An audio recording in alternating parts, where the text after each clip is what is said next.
The city's lights flickered through the thick velvet curtains, casting fractured patterns on the polished oak floor of Crane and Partners' oldest office.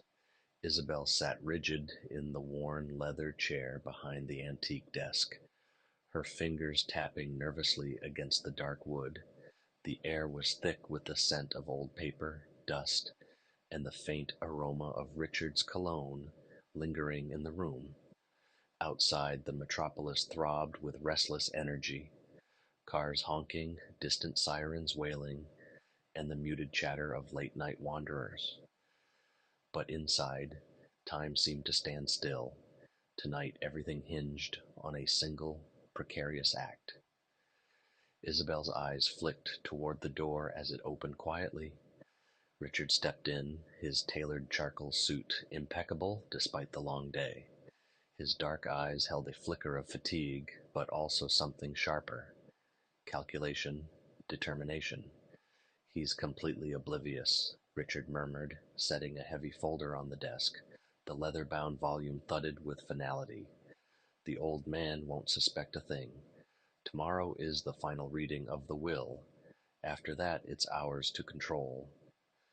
Isabel swallowed hard, the months of plotting rushing back, late-night calls with forged signatures, a network of favors from crooked clerks, and the careful orchestration of distractions to keep the patriarch blind to their machinations.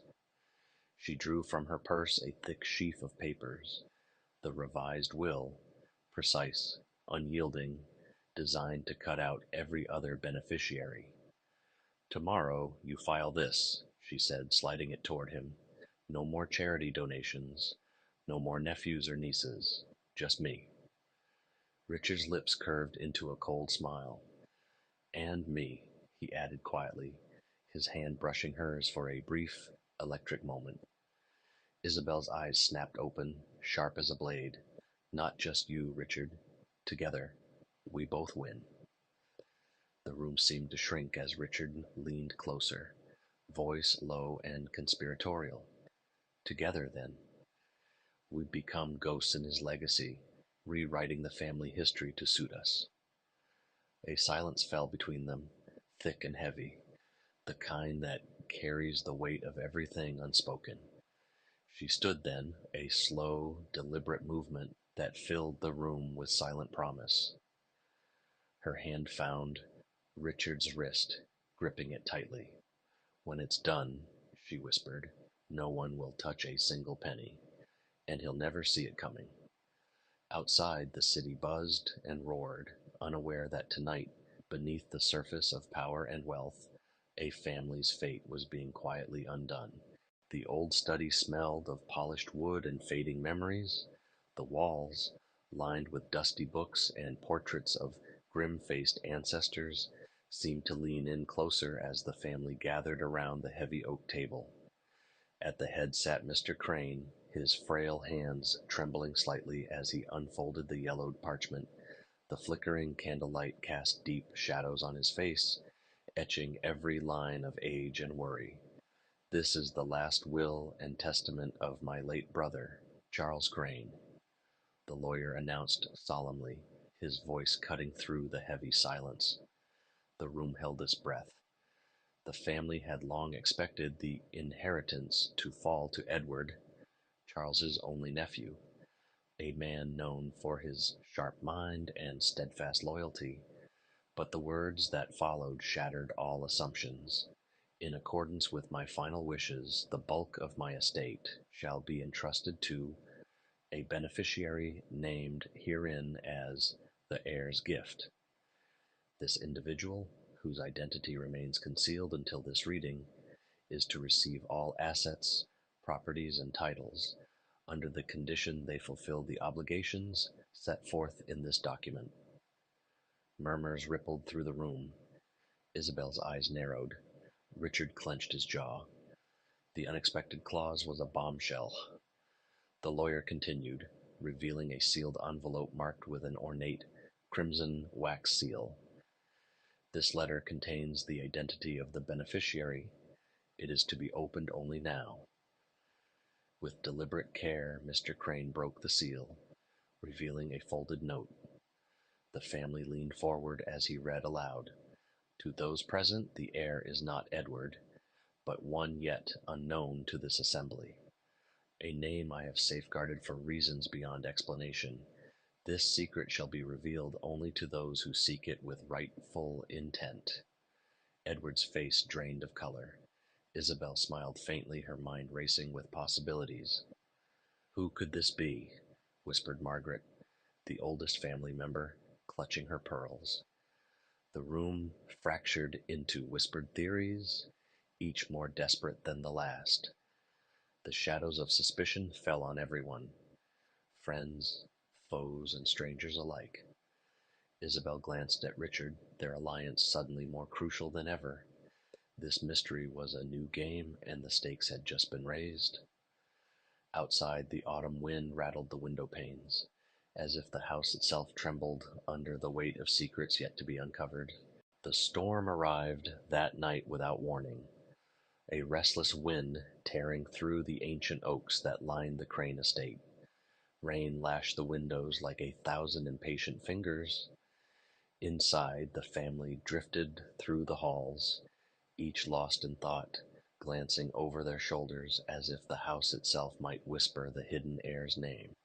It was nearly midnight when the knock came.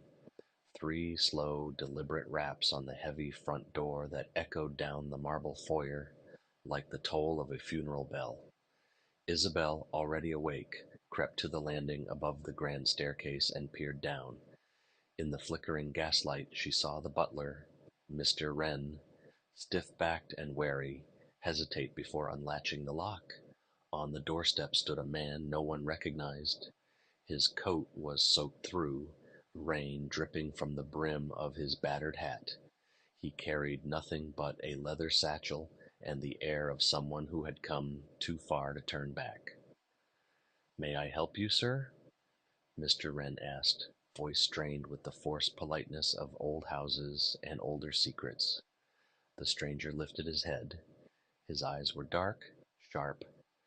They swept the foyer, the staircase, and found Isabel hiding in the shadows above. For the briefest moment she felt pinned under his gaze, like an insect caught in amber. "My name is Thomas Hale," the man said evenly, water dripping from his sleeves. "I believe you've been expecting me." Mr. Wren flinched. "I'm afraid I don't. I am the heir's gift," Thomas said. His words fell heavy in the hush of the storm. "Charles Crane was my father." The butler's face paled, but training held him steady. He stepped aside. "Come in, Mr. Hale." Isabel felt her breath catch as the stranger crossed the threshold, rain pooling at his feet. She pressed herself deeper into the shadows as he slipped off his hat and met her eyes again. This time his stare carried the ghost of a smile. Moments later, the household gathered once more in the study. Edward stood stiff as stone, the storm's wind clawing at the windows behind him. Richard paced like a caged wolf. Isabel entered last, her heart hammering in her chest. "So," Edward sneered, eyeing the satchel clutched in Thomas's hand, "you're the ghost our dear uncle left behind to haunt us." Thomas set the satchel down on the table and opened it. Inside were letters, papers, documents yellowed with age, edges soft from years of being carried close. "This," Thomas said, voice calm but unyielding, "proves everything." Isabel stepped closer, unable to look away. Thunder cracked above them, rattling the chandelier. Outside, the storm howled. Inside, the house braced for the secrets that Thomas Hale had brought to its door. Secrets that would make or break them all. The storm pressed its cold fingers against every window. As if the old house were a coffin, the wind was trying to pry open. In the study, the air grew thicker with every breath, every word unsaid. Thomas Hale stood before them. The bastard heir, the secret no one wanted but everyone feared. Edward was the first to break the silence. He stepped forward, his polished shoes clicking on the marble floor, hands clasped behind his back like a judge ready to deliver a sentence. "You come here in the middle of the night," he said, voice low, "with your convenient papers and your convenient story. Do you really expect us to believe you?" Thomas didn't flinch. He lifted one of the yellowed envelopes from his satchel, sliding it across the table toward Edward. The wax seal was cracked, but still bore the crane crest.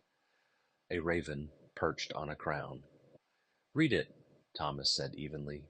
"Your uncle's own hand." Edward hesitated, just for a heartbeat, then snatched the letter, tearing it open with shaking fingers. Richard leaned in over his shoulder, his eyes sharp with something between dread and hunger. Isabel stayed back, near the fireplace, her eyes darting between the men. The letter was brief, a confession. Charles Crane's unmistakable scrawl, confessing to the affair, the hidden child, the plan to keep him away until the old man's death. A single line at the bottom, almost an afterthought. "He will claim what is his when I am gone. Make peace or pay for your silence." Edward's hands trembled as he let the paper fall to the floor. It drifted down like a dead leaf, landing near Isabel's slippers. She stared at it, feeling the weight of her own secrets pressing into her ribs. Richard's laugh broke the tension. It was sharp, humorless, a bark that made Thomas's jaw tighten. "So what now?" Richard said, rounding on Edward. "Do we open the vault, hand him his share, pretend he's one of us?" Edward shot him a look that could cut glass. "Of course not." Thomas crossed his arms, rain still dripping from his sleeves, leaving dark spots on the polished wood floor. "I don't want your acceptance," he said quietly. "I want my father's promise kept. I want my share, and then I'm gone." Isabel stepped forward before Edward could speak. Her voice trembled, but she forced it steady. "Why now?" she asked Thomas. "Why wait until tonight? The will's been read. The money's been claimed." Thomas's eyes found hers, dark, tired eyes that looked too much like Charles's when he was alive. "Because someone tried to make sure I never came," he said. He reached into his coat, pulling out another paper, this one newer, edges torn, stained with water and mud. A single scrap of a burned letter. Only fragments were legible. "Ensure the bastard never reaches. Accident if needed. Silence him." Edward's face went pale. Richard's mouth twitched. Isabel pressed her hand to her lips. "You think we tried to kill you?" Richard hissed. "You think we care enough about your pitiful claim to—" Thomas's voice was a blade. "Not all of you." He looked at each of them in turn. Isabel felt the chill crawl up her spine as his eyes lingered on hers. Longer than she expected. Outside, the storm battered the windows like a desperate warning. Inside, the four of them stood caught in a web, spun long before tonight, a web of half-truths and old sins that the dead had left behind like traps in the dark. Edward straightened, clearing his throat, his mask sliding back into place. "This changes nothing," he said coldly. "We'll speak in the morning. For now, Mr. Hale will have a room." Thomas lifted an eyebrow, a ghost of a smile on his lips. "How generous." Edward didn't respond. He turned sharply on his heel, stalking toward the door. Richard followed, glancing back once at Thomas. A glare that promised this was far from over. That left only Isabel and Thomas in the study. The fire popped behind her, the storm clawed at the shutters. "You should be careful," she said softly, almost too soft to hear. Thomas tilted his head. "Of what?" "Of us," she whispered. He smiled then, a tired, dangerous smile that made her stomach twist in ways she didn't understand. "I know," he said. "Good night, Miss Crane." He turned, leaving her alone with the crackling fire and the storm that refused to die. The hallways of Crane House were never truly quiet. Even when the storm had passed, the old bones of the mansion creaked and sighed like they resented every secret kept inside them. Isabel lay awake in her room, staring at the ornate ceiling. The candle on her bedside table burned low, throwing shadows like grasping hands across the walls. She could still hear Thomas's voice, steady, unafraid. "Be careful of us." The words looped through her mind like a curse. She should hate him. She should fear him. Instead, something inside her sparked in the dark, something she thought had died years ago. Down the hall, she heard a door open, soft footsteps. She pushed herself up, slipping from the covers. Her silk robe whispered across the floor as she crept to the door and cracked it open. A figure moved at the far end of the corridor, a candle in hand, the flame a lone star in the vast shadows. Thomas. He didn't belong here, not just in this house, but in this family, this world. Yet he moved through the halls like he'd always known them. Isabel hesitated only a moment before stepping out. The cold floor bit at her bare feet, but she didn't slow. She followed him past the old portraits, the painted eyes of ancestors watching every stolen step.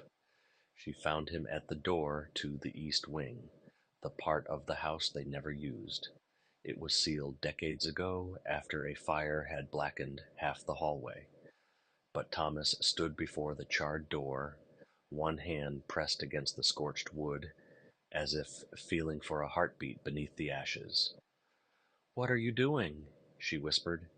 He turned, his face caught in half-light, listening. For what? He didn't answer. He leaned closer to the door, ear almost touching the wood. Isabel shivered, not from the cold, but from the look in his eyes, like he wasn't really here at all. Then, a sound. Software faint. A scratch. A whisper. Isabel stepped closer, pressing her own ear to the door. For a heartbeat, she heard it too. A dry, dragging noise inside the walls. She jerked back. "It's rats," she said too quickly. "Just rats." Thomas shook his head. "No rats in Crane House. Not anymore." She stared at him. "How do you know that?" He turned back to the door, running his fingertips along the burn marks. "Because my father told me. He said the house was clean, nothing unwanted, nothing alive that shouldn't be." Isabel's throat went dry. "Thomas, you should go back to bed. If Edward finds you prowling—" "He knows I'm prowling," Thomas said, voice flat. "That's why he's awake too." She glanced over her shoulder, half expecting Edward to appear from the shadows, cold and furious. But the corridor stayed empty, except for the portraits and the secrets nailed behind their eyes. "Come with me," Thomas said suddenly. "What? No." He grabbed her hand, cold fingers, strong grip. "Come on." Before she could protest, he pulled her down the hallway, past the ruined wing, past the cracked tiles and the yellowed wallpaper that peeled like old scabs. He moved like he knew every creak, every loose board. They stopped at a narrow door hidden behind a faded tapestry, the old servants' passage. No one had used it in decades. Thomas pushed it open. The smell of dust and time poured out like a ghost exhaling. "Where does it go?" Isabel whispered. Thomas's smile was tight, humorless. "To the truth." He stepped inside, tugging her with him. The passage swallowed them whole, the candle's flame flickering wildly against the stone walls. Behind them, the door clicked shut.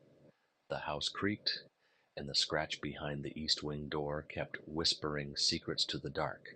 The narrow passage swallowed them in cold and dust. Isabel held the candle tight, but the flame sputtered with every draft that seeped through the old stone. Thomas moved ahead of her, one hand trailing along the wall, as if the house itself might guide him deeper. They descended a tight spiral staircase that groaned under their weight. Cobwebs brushed Isabel's face. She bit back a gasp, clutching Thomas's sleeve to keep from stumbling. Somewhere below, water dripped, slow and patient, echoing in the black like a ticking clock. "How do you know about this?" Isabel hissed.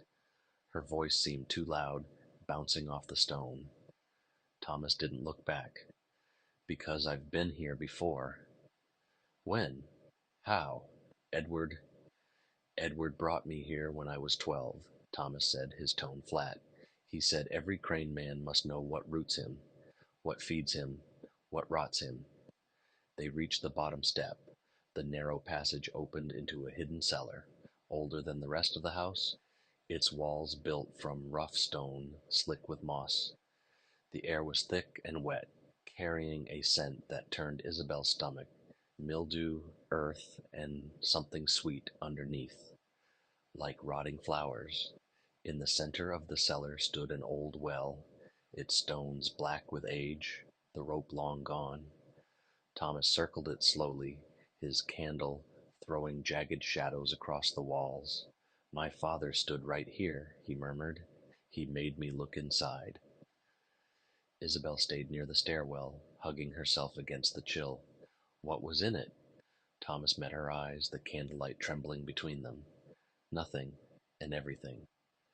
She stepped closer despite herself, peered over the crumbling edge.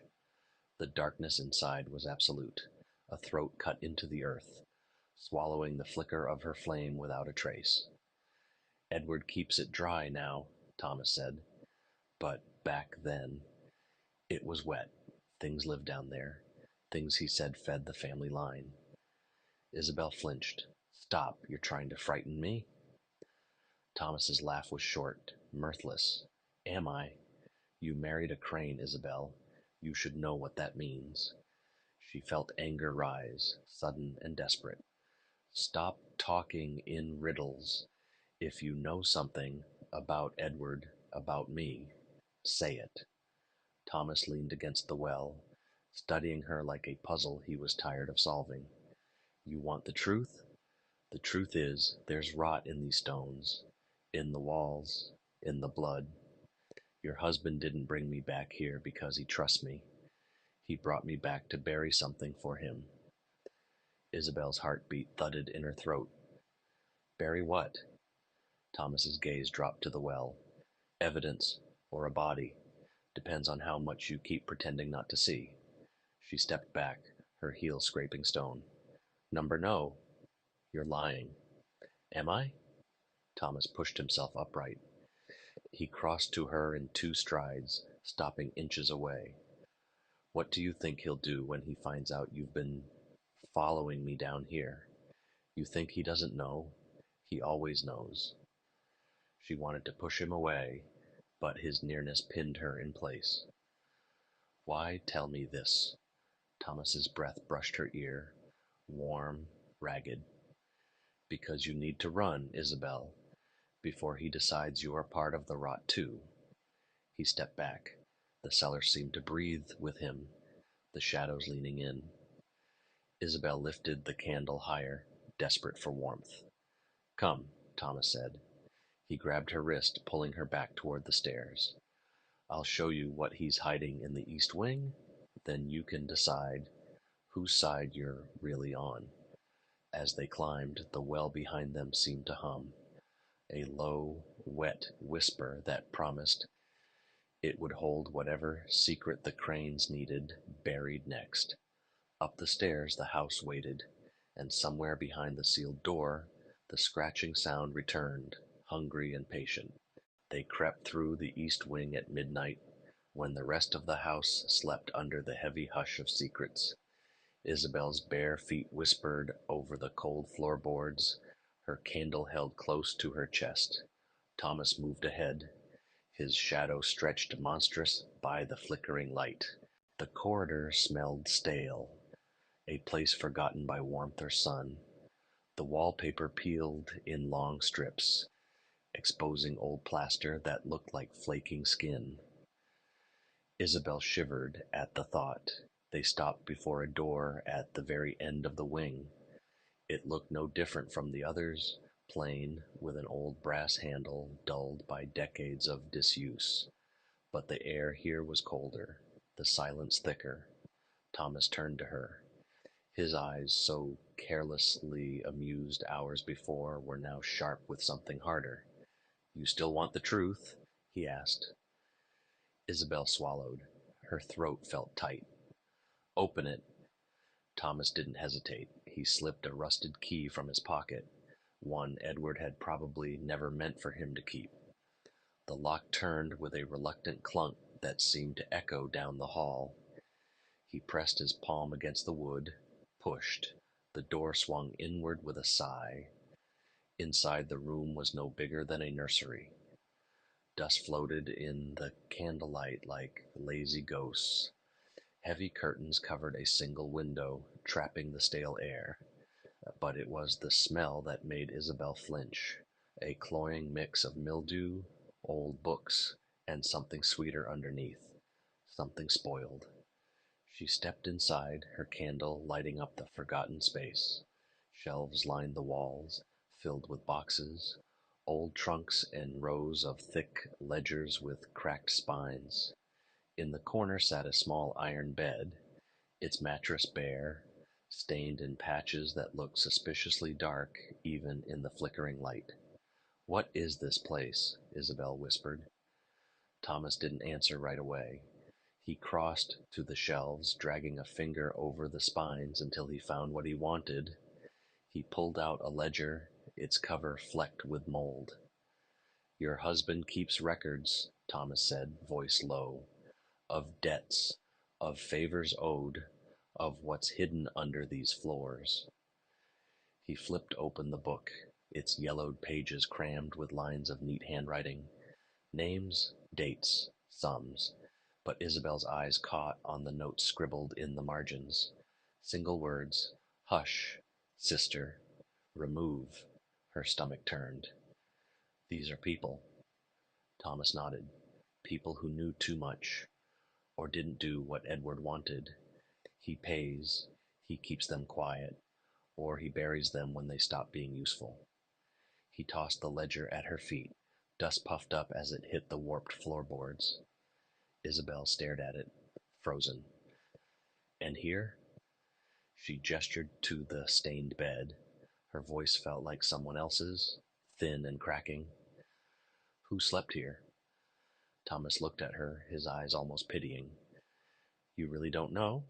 She shook her head. He let out a tired breath. "Edward's first wife."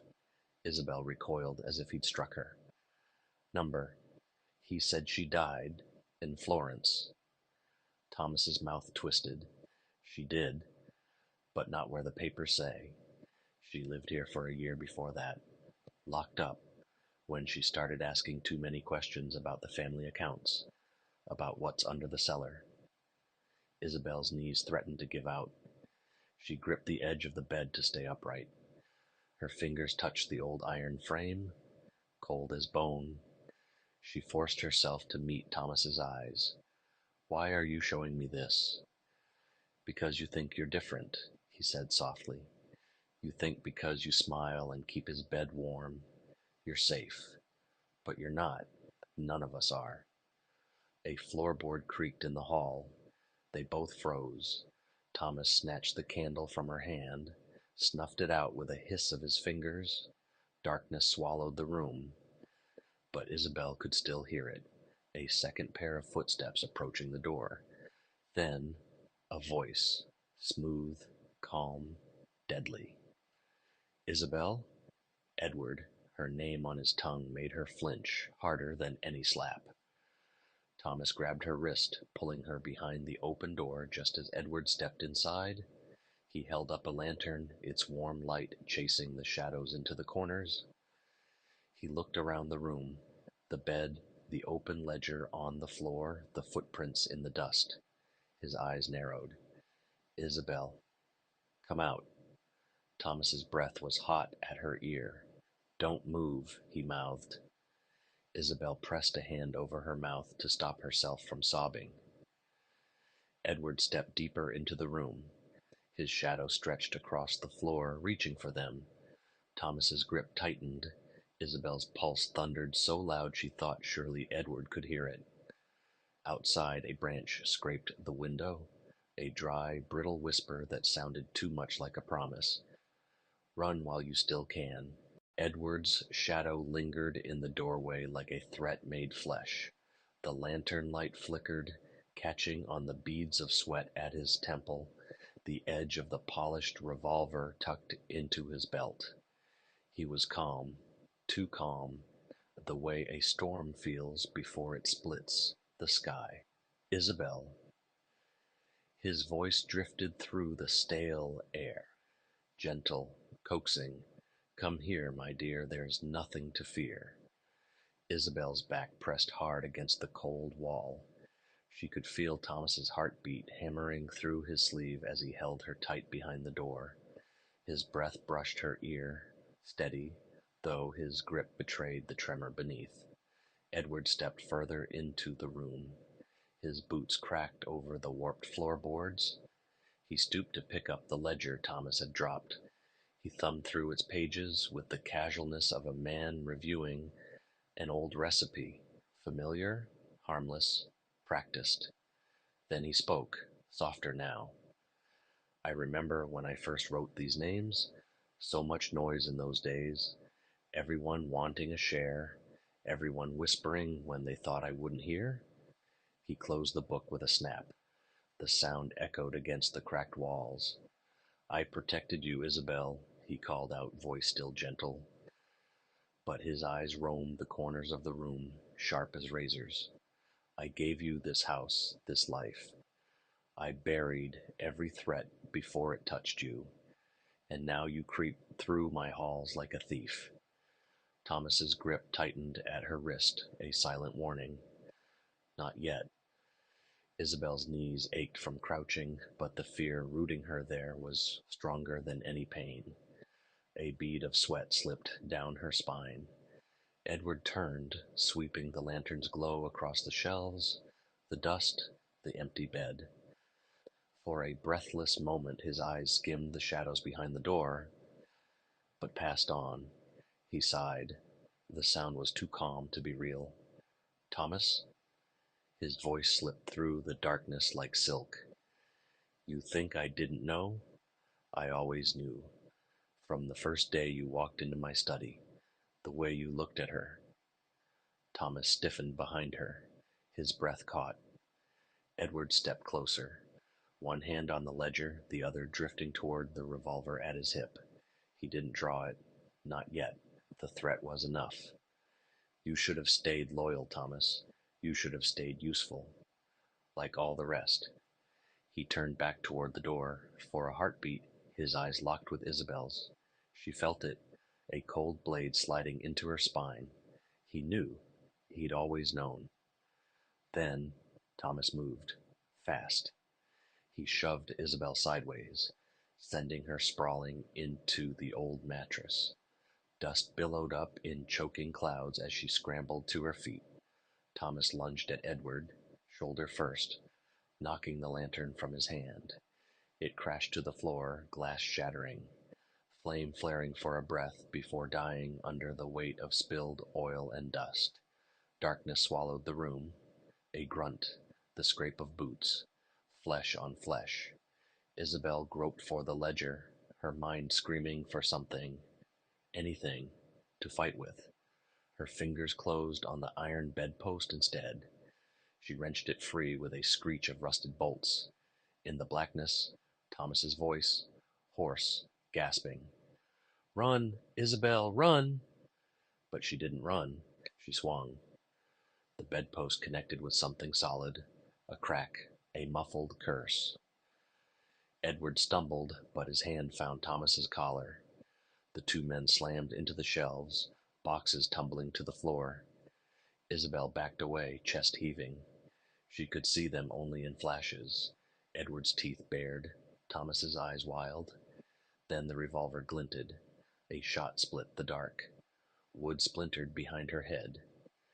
Isabel ducked, the bedpost clutched tight in her trembling hands. Another shot.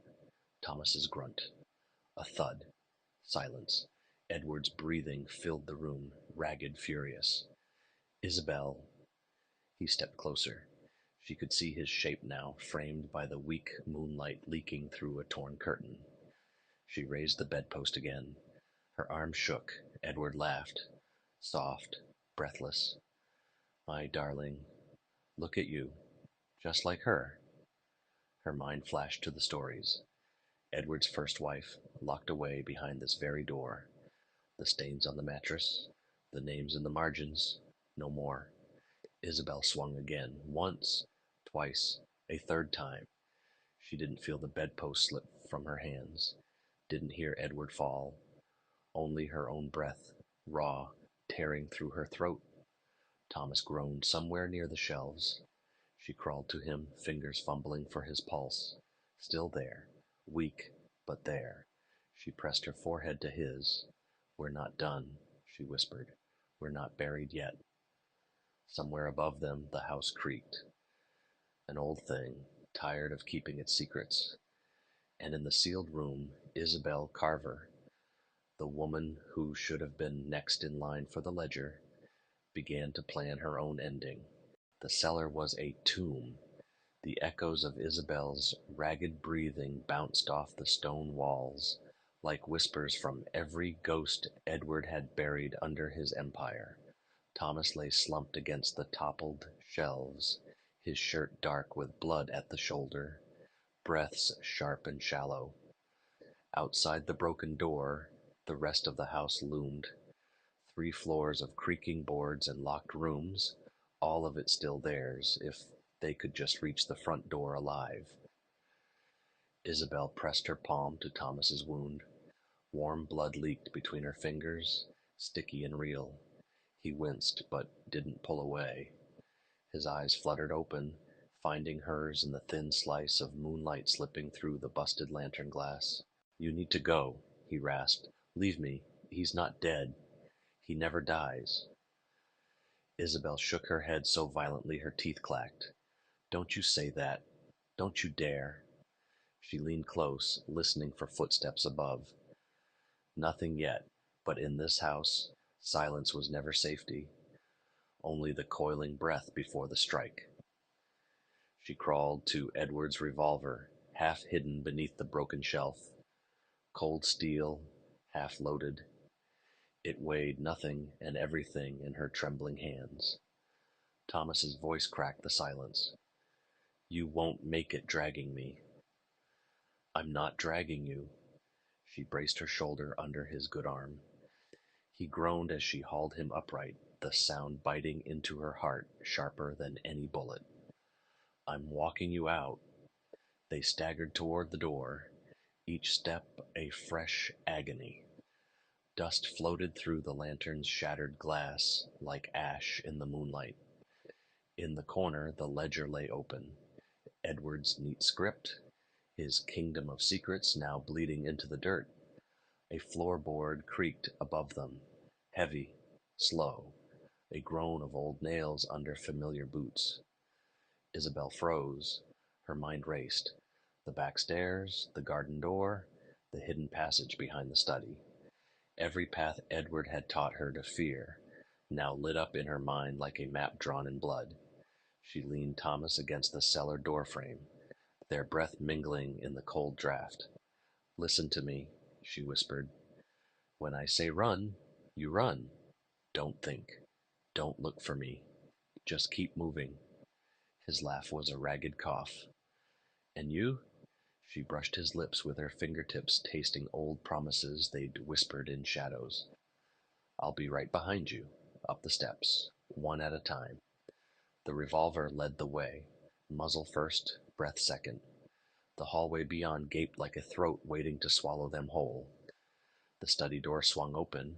Isabel's heart seized. Edward's silhouette, slumped but standing. Blood at his hairline, a snarl curling his lip. He looked at her like he'd looked at the first time he saw her. Something precious to buy, keep, break. Isabel. His voice was shredded velvet. You disappoint me. She raised the gun. Stay down. He took a step forward. She fired. The shot slammed into the doorframe inches from his shoulder. Plaster rained down, ghosts of the old house coughing their dust. Edward laughed. Horse unhinged. He lunged. Thomas shoved her aside.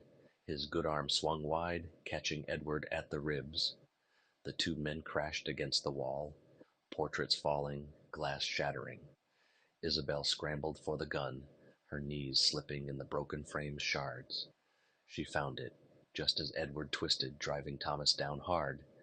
Bone struck wood.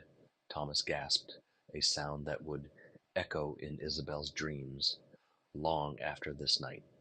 Edward turned, eyes wild, teeth bared. Mine, he hissed. Isabel pulled the trigger. Once, twice. The hammer clicked on an empty chamber. Edward froze, disbelief cracking through the madness. Isabel swung the empty gun like a stone, smashing it into his temple. He reeled back, a strangled groan bursting from his throat. Thomas pushed up from the floor, face pale, eyes locked on hers. She grabbed his hand, yanked him past Edward's sprawling form, down the corridor, past the foyer, toward the garden door that rattled in the night wind. Behind them, Edward's groan scraped through the house. Not dead, never dead, not yet. The door crashed open under Isabel's shoulder. Cold air slapped her cheeks raw. She pulled Thomas through the garden gate, brambles tearing at her sleeves. They tumbled into the overgrown path. The orchard loomed ahead, branches clawing at the sky, the scent of rotting apples thick in the dawn air. She didn't look back, didn't breathe until the house was only a bruise on the horizon, a secret left to rot under moon and ruin. In her pocket, the ledger's torn page pressed against her hip. Edward's last weapon now turned against him. Beside her, Thomas stumbled, but he stayed upright. Alive. They would leave the orchard tonight, the town tomorrow, the country if they had to. And when Edward rose again, and he would, they'd be waiting. They didn't stop running until the orchard gave way to the old gravel road, the same path Edward's men had driven down 100 times, hauling secrets in the trunks of black cars no one dared question. Now, Isabel dragged Thomas down that same road, each step a defiance of the chains she'd worn since the night she said I do. The sky above was bruised purple, the first veins of dawn creeping through the treetops. Their breath rose in ragged clouds, mingling with the ghosts of the orchard behind them. Thomas stumbled, knees buckling. Isabel caught him before he hit the gravel, pressing him to the frost-bitten ground. She could see the pulse in his throat, frantic but alive. "You need a doctor," she said, voice barely holding steady. Thomas let out a hoarse laugh that turned into a cough. "You think any doctor in this town won't run straight to him?" Isabel's eyes flicked back down the road. Any minute now headlights could appear. Edward's men would come, loyal hounds sniffing out the scent of betrayal. And if they didn't find them, Edward himself would drag his broken body after them. He had to. He couldn't stand to lose. A branch snapped behind them. Isabel spun, revolver up, breath caught in her throat. But there was nothing. Just the wind stirring the bare limbs above. She turned back to Thomas. His eyes searched hers. The blue of his irises washed out in the thin dawn light. "You should go," he rasped. "Leave me here. He won't follow you if he thinks you ran alone." She slapped his chest, gentle, then harder. "Don't you dare say that to me." He winced, but a ghost of a smile touched his lips. "You always were too stubborn." She pressed her forehead to his, felt the warmth of him grounding her to this moment. "And you always did underestimate me." In the distance, an engine snarled to life. Not one, several. Far off, but closing fast. Isabel dragged Thomas to his feet. The revolver was useless now. Empty chambers, cold steel. She shoved it into her coat pocket anyway, a symbol of the choice she'd made. They limped toward the old caretaker's shed, half buried in the trees off the main road. Edward had dismissed it as rotting junk years ago. He never noticed Isabel kept it stocked. Blankets, food, a battered radio that still crackled when the wind blew right. Inside she lowered Thomas onto the dusty cot. His breath shuddered, but the color in his face was stronger now. She rummaged through the crates, found a flask of stale whiskey, splashed it on his wound. He bit down on his sleeve, muffling the scream. "I'm sorry," she whispered. He shook his head. "Don't be. Keep going." The sound of engines grew louder, headlights sweeping the orchard rows in flickering arcs. Isabel peeked through the cracked wooden door. Black cars, just as she'd feared. Edward's soldiers, clad in dark coats and darker hearts. She looked at Thomas, the man who'd risked everything to show her she still had a way out. She pressed the ledger's torn page into his hand. "If I don't come back, you take this to the city. Find someone who can bury him for good." He grabbed her wrist, fingers weak but certain. "Don't you do this alone." She kissed him, soft, fierce, final. "I'm not alone." Outside, footsteps crunched on frozen leaves. A voice barked orders. The shed creaked in the wind, like a ship about to sink. Isabel slipped out the back. She moved like shadow through the trees, the revolver cold against her hip. Her heart thundered, not from fear, but from the savage relief of finally being the hunter, not the hunted. She saw them, two men by the orchard gate, rifles slung carelessly over shoulders, breath steaming in the cold. Edward was not with them, yet.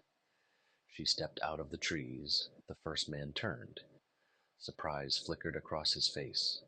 Isabel raised the empty gun. "Looking for me?" The man's mouth opened. To shout, maybe to beg. He never got the chance. Isabel swung the revolver like a club, cracking it across his jaw. He fell to the frost with a grunt.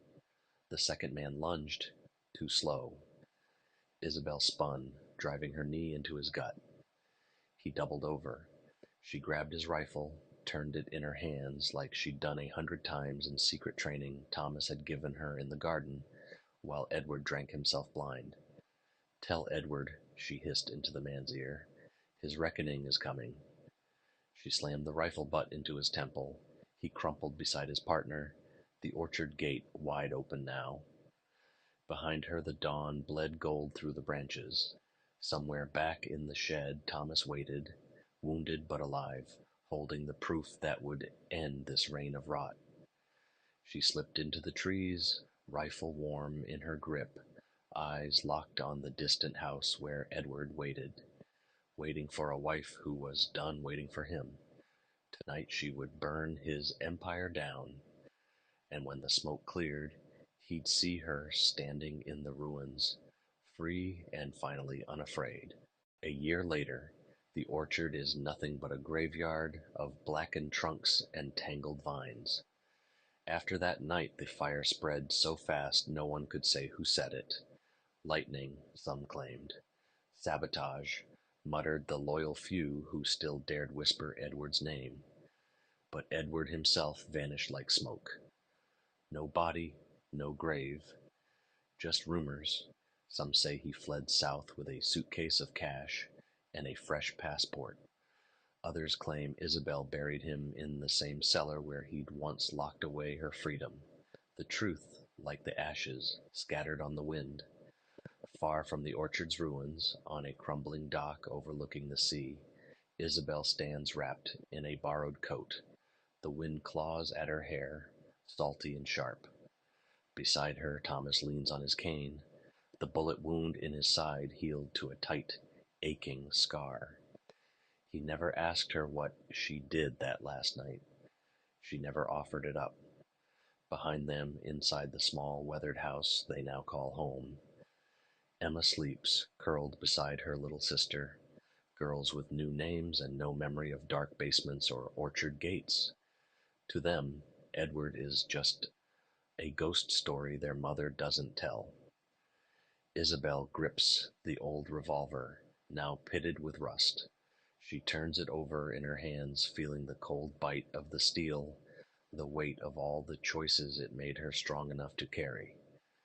She wonders if she should toss it into the sea, let it sink to where secrets sleep with shipwrecks and old regrets. But she doesn't.